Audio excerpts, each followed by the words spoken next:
Welcome to एडुक्विक छोटी video बड़ी तैयारी। आज हम लर्न करने वाले हैं मेटाकॉग्निशन के बारे में, मतलब लर्निंग हाउ टू लर्न। ठीक है। मेटाकॉग्निशन जो वर्ड है वो दो वर्ड से बना है। मेटा में मतलब होता है बियॉन्ड, मतलब उससे पार, और कॉग्निशन का मतलब है थिंकिंग, मतलब सोचना। So metacognition means thinking about your own thinking, मतलब कि आप जो सोच रहे हो, ठीक है, उसके बारे में सोचना is what metacognition. It's about being aware of how you learn. ठीक है। मेटाकॉग्निशन का ऐसे मतलब देखा जाए तो आपको पता होना चाहिए कि आप कैसे लर्न करते हो, आप कैसे चीज़ों को याद करते हो, आप अपनी प्रॉब्लम कैसे सॉल्व करते हो। अब metacognitive learner don't just study, they plan, monitor and reflect on their learning. मतलब हम जो चीज़ें कर रहे हैं उसकी हमें नॉलेज होना।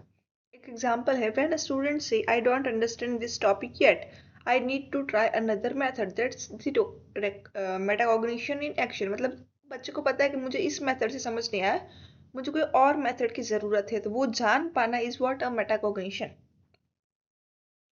अब कंपोनेंट की बात करते हैं। मेटाकॉग्निशन के दो मेन कंपोनेंट है। पहला है मेटाकॉग्निटिव नॉलेज, मतलब knowing what you know and what you don't know. आपको क्या पता है और आप क्या नहीं जानते। ठीक है। इसमें आता है डिक्लेरेटिव नॉलेज, मतलब कि कौन सी स्ट्रेटेजी आपके लिए बेस्ट काम करती है, कौन सी स्ट्रेटेजी आपके लिए नहीं अच्छी काम करती।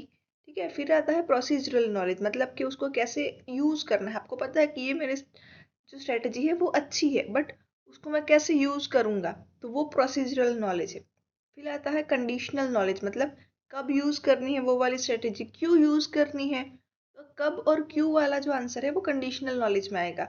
ये जो है मेटाकॉग्निटिव नॉलेज की बात। अब दूसरा कंपोनेंट है मेटाकॉग्निटिव रेगुलेशन, मतलब managing your learning through three key step. कौन सा सबसे पहले प्लानिंग करेंगे, deciding how to approach a task, की कोई टास्क हमें कंप्लीट करना है तो उसको शुरू कहाँ से करें। फिर दूसरा है मॉनिटरिंग, मतलब checking your progress while learning. आप जैसे जैसे लर्न कर रहे हो तो उसके साथ चेक करना कि आप कैसे आगे बढ़ रहे हो। Then evaluating, reflecting on what work and what didn't.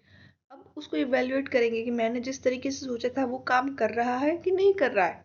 उसका एग्जाम्पल है कि एग्जाम के टाइम पे आप सोच रहे हो कि you plan your revision plan कर रहे हो, track with topics are difficult and adjust your strategy, that's the metacognitive regulation. मतलब आपको पता है कि नहीं ये इजी टॉपिक है, मुझे आ रहा है, उसमें टाइम वेस्ट करने की ज़रूरत नहीं, जो टफ है उसमें मुझे थोड़ा रिवीजन कर लूँ तो मेरा टाइम का सही उपयोग हो जाएगा। तो this is what a metacognitive regulation. अब इसका क्या इंपॉर्टेंट है, ठीक है, तो learner become independent and effective thinker. ठीक है, सही बात है। Improve understanding and retention of information, मतलब आपके अंडरस्टैंडिंग को बढ़ाता है, आपकी जो चीज़ें इंफॉर्मेशन है वो याद करने का टाइम भी बढ़ाता है, मतलब लंबी याद शक्ति बढ़ाएगा।